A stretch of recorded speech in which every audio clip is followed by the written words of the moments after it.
என் பக்தனே, செல்வம் என்பது பணம் மட்டுமல்ல.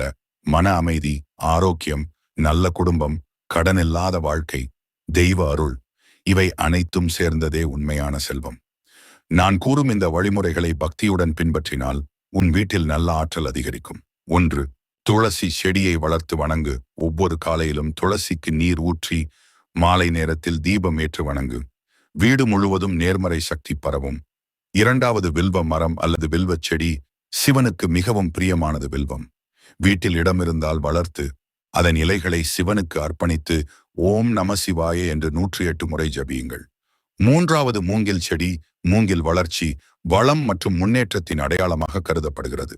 வீட்டின் சுத்தமான இடத்தில் வளர்த்தால் நல்ல ஆற்றல் நிலைக்கும். 4. தினமும் தீபம் ஏற்றுங்கள். காலை மற்றும் மாலை ஒரு நல்லெண்ணெய் அல்லது நெய் தீபம் ஏற்றி ஓம் நமசிவாய என்று குறைந்தது 11 முறை சொல்லுங்கள். 5. வீட்டை சுத்தமாக வைத்திருங்கள். அழுக்கு, உடைந்த பொருட்கள், தேவையில்லாத குப்பைகள் ஆகியவற்றை அகற்றுங்கள். சுத்தமான வீட்டில் நல்ல சக்தி நிலைக்கும்.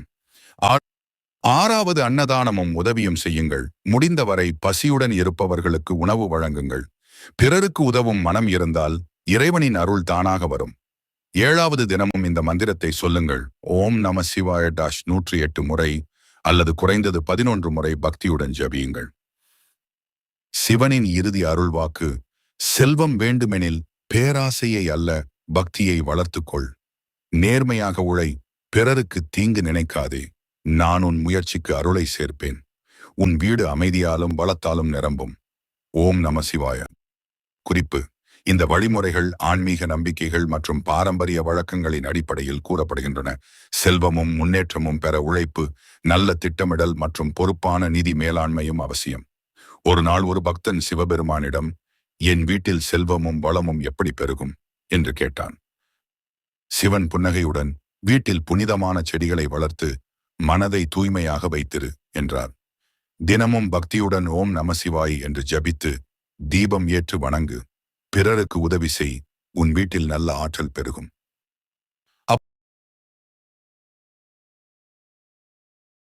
ஓம் நமசிவாய. குறிப்பு: இந்த வழிமுறைகள் ஆன்மீக நம்பிக்கைகள் மற்றும் பாரம்பரிய வழக்கங்களின் அடிப்படையில் கூறப்படுகின்றன. செல்வமும் முன்னேற்றமும் பெற உழைப்பு, நல்ல திட்டமிடல் மற்றும் பொறுப்பான நிதி மேலாண்மையும் அவசியம். ஒரு நாள் ஒரு பக்தன் சிவபெருமானிடம், என் வீட்டில் செல்வமும் வளமும் எப்படி பெருகும் என்று கேட்டான்.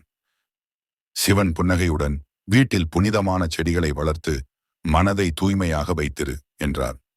தினமும் பக்தியுடன் ஓம் நமசிவாய் என்று ஜபித்து தீபம் ஏற்று வணங்கு. பிறருக்கு உதவி செய். உன் வீட்டில் நல்ல ஆற்றல் பெருகும். அப்போது செல்வமும் அமைதியும் என் அருளும் உன்னை வந்து சேரும்.